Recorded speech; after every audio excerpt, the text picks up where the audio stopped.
Hello students, स्वागत है आपका be learning tutorial YouTube channel में। आज के इस वीडियो में हम गणित कक्षा 10 अध्याय 11 प्रश्नावली 11C से प्रश्न तीसरे को सॉल्व करने वाले हैं। ये जो किताब है डॉक्टर मनोहरे की है और इस किताब के थ्रू आप एनसीईआरटी के क्वेश्चन भी सॉल्व कर सकते हैं। मतलब कि इस किताब में आपके एनसीईआरटी के भी क्वेश्चन इंक्लूडेड हैं।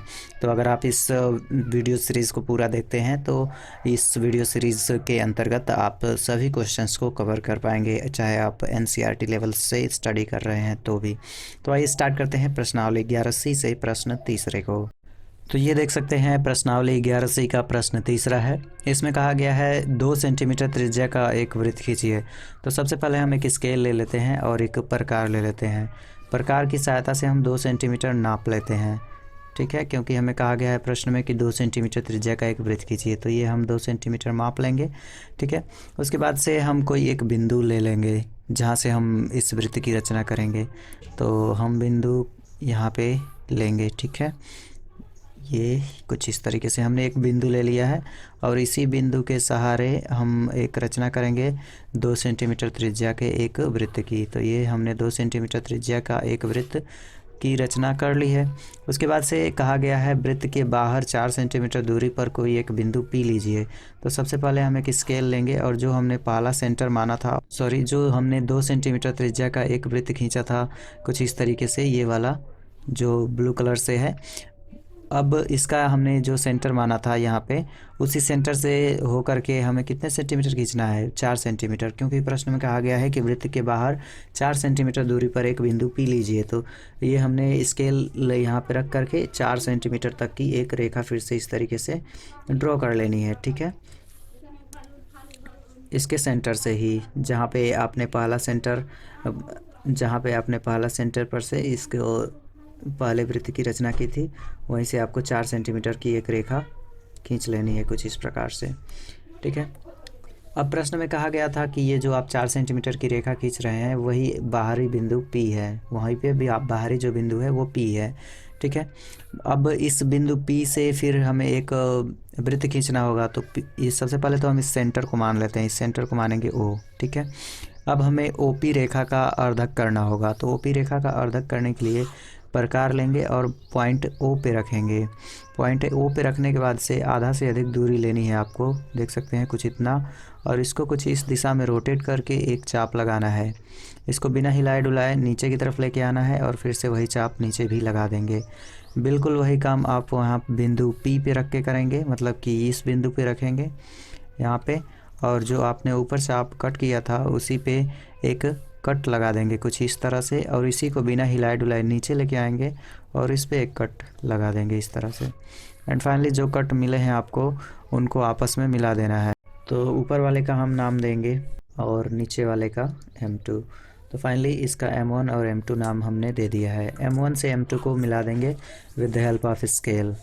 तो ये M1 है और ये M2 है, इन दोनों को आपस में आप मिला देंगे स्केल की सहायता से। ओके, तो कुछ इस तरीके से आप इसको, एंड फाइनली अब आपको प्रकार लाना है और बिंदु P पे रखना है। सॉरी, P पे नहीं रखना है, जो यहाँ पे ये वाला बिंदु आपको कटान मिला है, एंड ये वाला इस पे रखना है, इस वाले बिंदु पे प्रकार का नुकीला वाला भाग जहाँ पे ये दोनों लाइनें कट कर रही हैं, इस पे रखेंगे और कुछ इस दिशा में इसको रोटेट करके इसकी डिस्टेंस अच्छे तरीके से माप लेंगे, ये जो P बिंदु है यहाँ तक की। ओके, और इससे होती हुई एक इस तरह से सर्किल की रचना कर लेंगे। तो फाइनली कुछ इस तरीके से सर्किल की रचना हो जाएगी और जो आपको ये ऊपर बिंदु मिला है इसको कुछ नाम दे देंगे। इसको नाम देंगे P, तो इसको नाम देंगे P1 और इसको नाम देंगे P2। सिंपली जो बिंदु P आपको मिला है जो हाईलाइटेड है, इससे आप P2 को मिला देंगे और P1 को मिला देंगे स्केल की सहायता से। ओके, कुछ इस तरीके से इसको मिला देंगे एंड यही काम आपको ऊपर P1 के साथ भी करना है, P1 से P को मिला देना है। तो ये देख सकते हैं हमने इसकी रचना कर दी है। अब जो स्टेप्स आप कर रहे हैं वही आपको लिख देना होता है, रचना कंप्लीट हो जाएगी। हमने फर्स्ट स्टेप में किया था OP रेखा, सबसे पहले इसका नाम दे देते हैं ओ डैश। सबसे पहले हमने ओ डैश 3 सेंटीमीटर का खींचा था।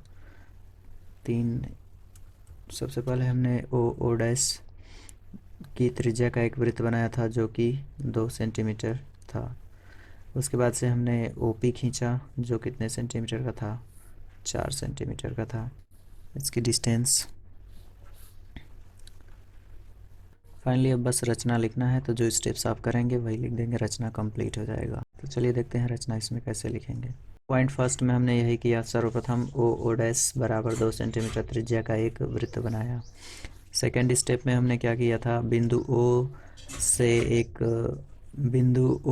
एक बाहर बिंदु पी लिया था जो 4 सेंटीमीटर की दूरी पर था।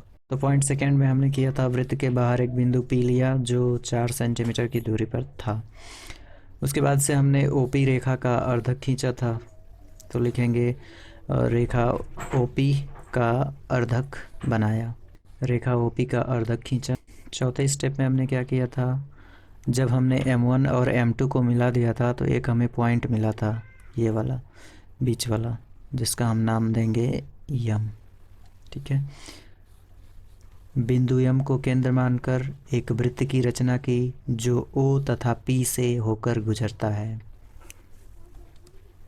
तो फोर्थ स्टेप में हमने किया था, बिंदु एम को केंद्र मानकर एक वृत्त की रचना की जो ओ तथा पी से होकर गुजरता है एवं P1 तथा P2 पर प्रतिच्छेद करता है, मतलब कि काटता है। और पांचवें स्टेप में हमने P से P1 से होती हुई जाती हुई एक स्पर्श रेखा खींच दी थी और फिर P से P2 से होकर जाती हुई स्पर्श रेखा खींच दी थी। तो पांचवें स्टेप में हमने P से 2 स्पर्श रेखाएं खींची थी, P1 तथा P2, जो आपस में बराबर हैं। वृत्त पे खींची गई स्पर्श रेखाएं आपस में बराबर होती हैं। तो इस तरीके से ये प्रश्नावली 11वीं का प्रश्न तीसरा, जो कि था 2 सेंटीमीटर त्रिज्या का एक वृत्त खींचने के लिए और उसके बाहर एक बिंदु 4 सेंटीमीटर दूरी पर लेना था जिसका नाम P था और उसमें से स्पर्श रेखा की रचना करनी थी। तो ये क्वेश्चन कंप्लीट हो चुका है। Thanks for watching.